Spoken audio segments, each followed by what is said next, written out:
فيديو تاني من فيديوهات الذكاء الاصطناعي الخاصه بكانفا، واللي هنتكلم فيه عن ازاي تعمل لوجو احترافي من غير اي مشاكل. فايه يلا بينا. وصلنا على كانفا، هندخل فوق في البحث فوق خالص كده زي ما انت شايف، وهنكتب لوجو. وبقى تكتب لوجو للحاجه اللي انت عايزها، ولكن مثلا عايز اعمل لوجو للشانل يوتيوب مثلا. هيحدد لي افكار كتير جدا زي ما انت شايف اهو، اقدر ادخل اعدل عليها زي ما انت شايف. وليكن مثلا عجبني اللوجو ده مثلا، يعني انا فوتوغرافر وعجبني اللوجو ده، اقدر ادخل عليه واعدل عليه زي ما انا عايز. ازاي يا عبد الرحمن؟ احنا شرحنا الكلام ده كتير جدا في فيديوهات سابقه، ولكن خلينا نتكلم نبذه سريعه. ولكن مثلا عايز احدد حرف الاس، حرف الجي مثلا عايز اخليه ايه مثلا. تمام، خلي ده كده على جنب، واخلي ده كده هعمله ايه، حرف الايه مثلا. تمام، اللي هو حرف اسمي. طيب الخط مش عاجبني، ممكن اغير نوع الكلام عادي من تحت خالص.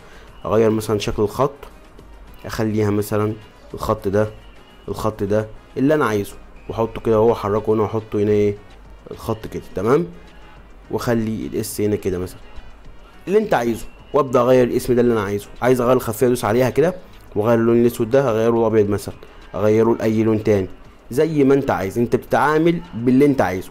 طيب دي الطريقه الاولانيه. الطريقه الثانيه بان انا بروح على لوجو ميكر من احد تطبيقات كانفا، برجع على الصفحه الرئيسيه كده.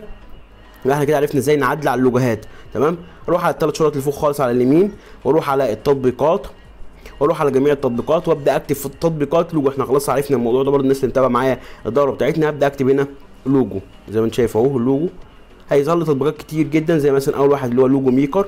زي ما انت شايف هدوس الاستخدام في تصميم جديد، وهبدا اختار لوجو اهو. لو بعد نزلنا تحت هتلاقي عندك شعار متحرك، عندك خلفيه، عندك حاجات كتير جدا تقدر تحدد اللي انت عايزه. ولكن انا هدوس تخصيص الحجم واكتب 500 في 500، ابتكار تصميم جديد. هيفتح لي صفحه فاضيه، ويفتح لي في نفس الوقت الابلكيشن بتاعي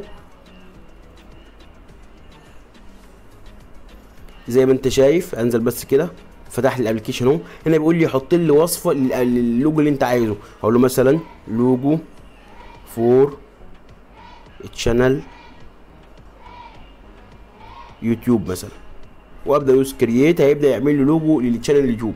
انا بكتب الوصف دقيق. لو انت عايز لوجو دقيق، يعني انت مثلا عايز لوجو باسمك، اكتب لوجو باسمك، هيبقى اكتب لك الوصف دقيق جدا علشان يعمل لك اللوجو صح. وبكده نكون عرفنا ازاي نعمل لوجو احترافي من غير اي مشاكل، تقدر تبيعه على موقع الفريلانسر، تعمله لنفسك، تعمله لصاحبك، تعرض شغلك.